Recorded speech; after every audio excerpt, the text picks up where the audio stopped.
Kembali lagi di channel Petualangan Catur Blitz, channel yang membahas catur kurang dari 10 menit. Jika ini adalah pengalaman pertama Anda di channel ini, segera tekan tombol subscribe agar Anda tidak ketinggalan video terbaru selanjutnya. Hari ini kita akan melihat sebuah game yang sangat tidak biasa dari Mikhail Tal. Di game ini, Mikhail Tal bermain hingga ending game dan sangat menakjubkan. Lawannya adalah pecatur Rusia, Grigori Lisitsin.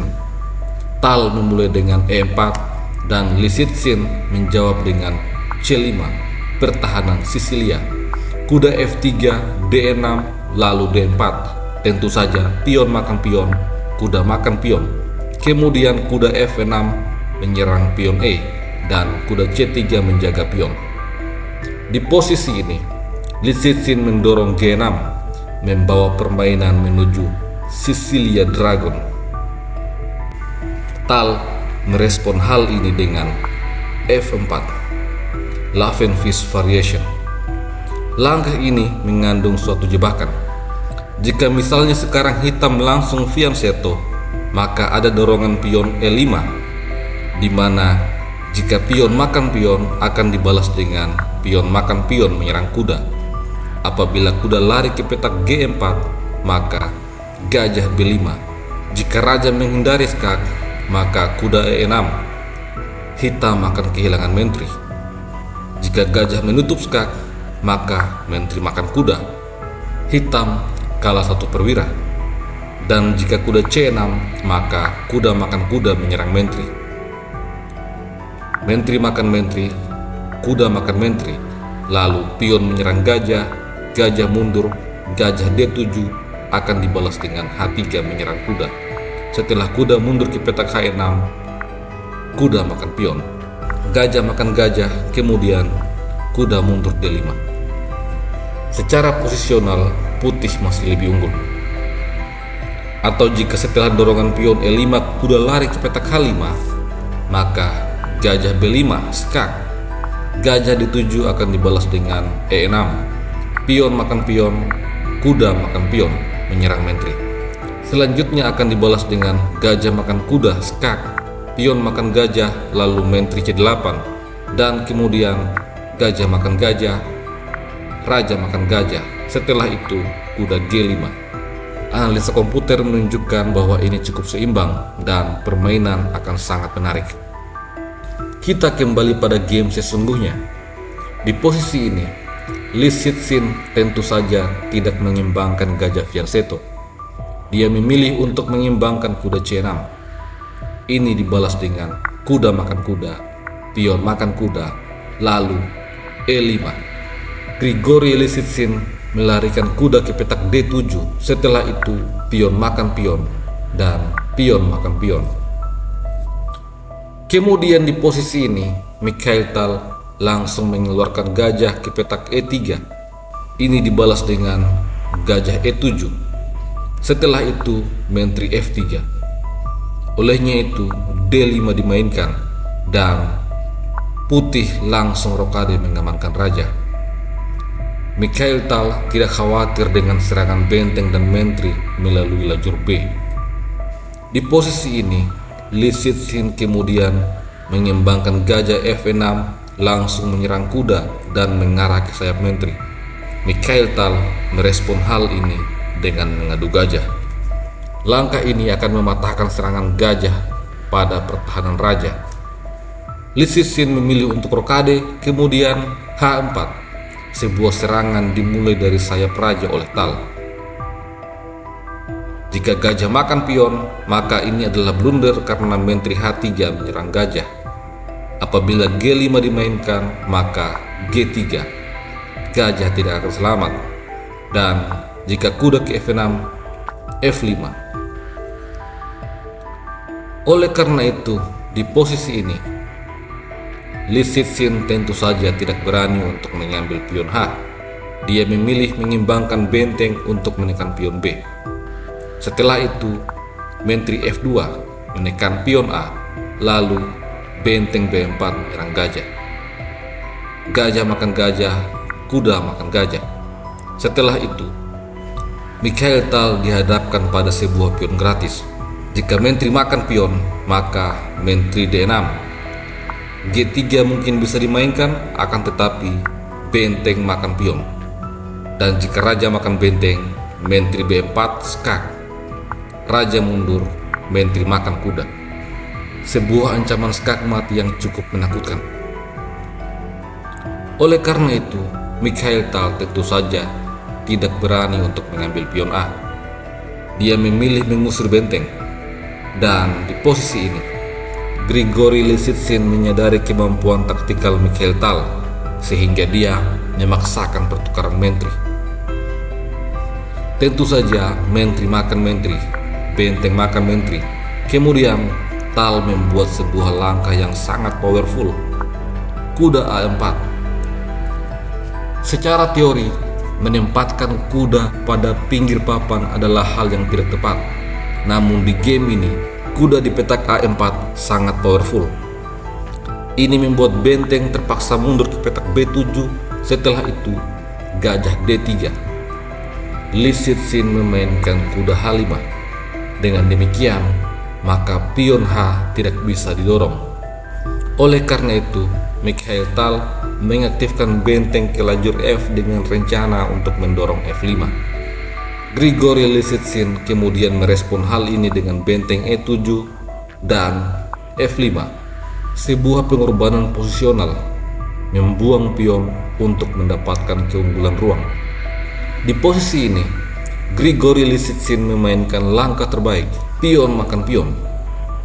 Ini langsung dibalas dengan benteng diadu oleh Mikhail Tal.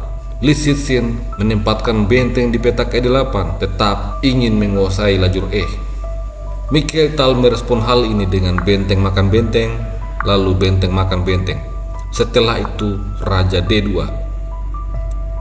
Ini adalah awal mula dari sebuah tur raja yang sangat penting dalam game ini.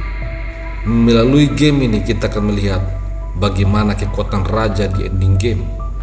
Lisitsin merespon hal ini dengan kuda G3 dan kemudian raja melanjutkan perjalanan.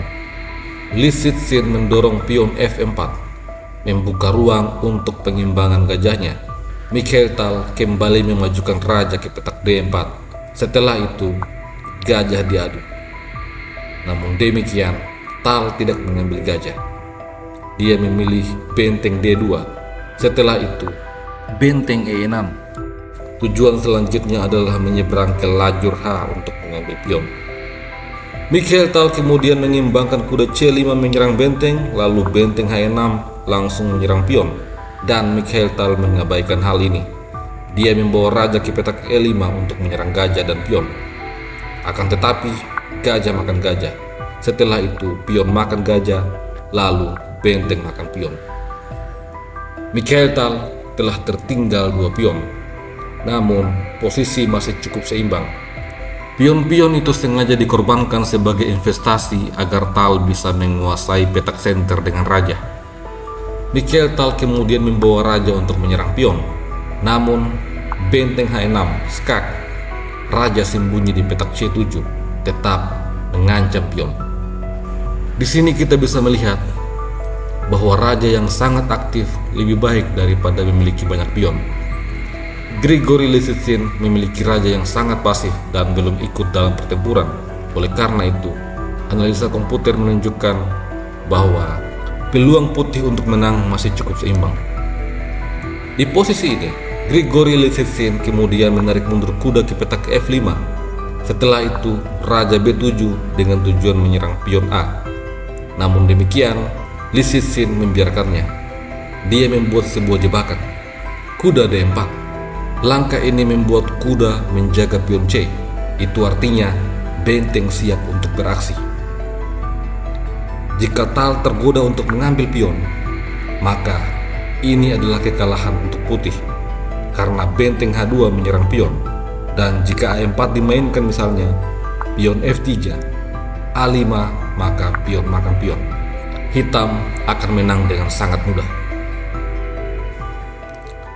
Mikhail Tal tentu saja menyadari rencana hitam. Oleh karena itu, dia membawa benteng ke petak F2. Li Cixin kemudian menyelamatkan pion A, dan kemudian ini dibalas dengan benteng makan pion menyerang kuda. Kuda mundur E6 mengaduk kuda dan mengancam benteng, dan Mikhail Tal memainkan sebuah langkah tempo yang sangat penting. Benteng G4 skak, raja lari ke petak F8. Di posisi ini Mikhail Tal membuat langkah yang sangat berani, raja makan pion. Mikhail Tal tidak takut dengan ancaman discover skak. Setelah itu kuda makan kuda, raja makan kuda, dan sekarang Mikhail Tal mendapatkan kembali dua pionnya yang hilang. Di sisi lain, hitam memiliki pulau-pulau pion yang akan segera dimusnahkan. Grigori Li Cixin pada posisi ini membawa benteng ke petak E6, kemudian raja makan pion. Setelah itu, benteng bisa menempati petak B6. Mikhail Tal tentu saja langsung mendorong B4, lalu pion makan pion, pion makan pion. Kemudian raja E7, Li Cixin mencoba untuk membuat raja aktif dalam permainan. Namun demikian, raja menyerang benteng. Setelah benteng lari ke petak F6, Tal memainkan benteng D4. Langkah ini membatasi raja untuk masuk ke lajur D. Dengan demikian, maka pion B bisa didorong dengan aman. Li Cixin tentu saja tidak membiarkan hal itu. Benteng F5 skak, namun raja B6, langkah yang sangat baik. Setelah itu benteng kembali ke F6 skak, raja C7, dan benteng kembali ke petak F5 menghadang laju pion. Akan tetapi Tal memainkan benteng E4 skak. Ini membuat raja harus lari menjauh dari sayap menteri. Li Cixin melarikan raja ke petak F6, dan kemudian Mikhail Tal kembali membawa raja ke petak C6, bersiap untuk kembali melindungi pion. Di posisi ini, Li Cixin mencoba untuk menyerang pion, namun G4 dimainkan. Setelah itu H5. Tujuan langkah ini adalah untuk menciptakan pion bebas. Namun Mikhail Tal tidak takut. Dia mengambil pion. Setelah itu raja C6 untuk mengancam pion dibalas dengan B5, persiapan untuk promosi. Li Cixin mendorong F5 menyerang benteng, namun benteng B4 mengawal pion B. Hitam masih mencoba mendorong F4, namun B6, F3, B7, dan sampai di posisi ini Li Cixin langsung menyerah. Bagaimanapun juga, pion putih akan promosi dengan sangat mudah.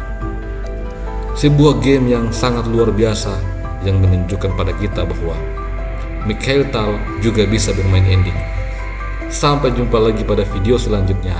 Salam Gensunasumus.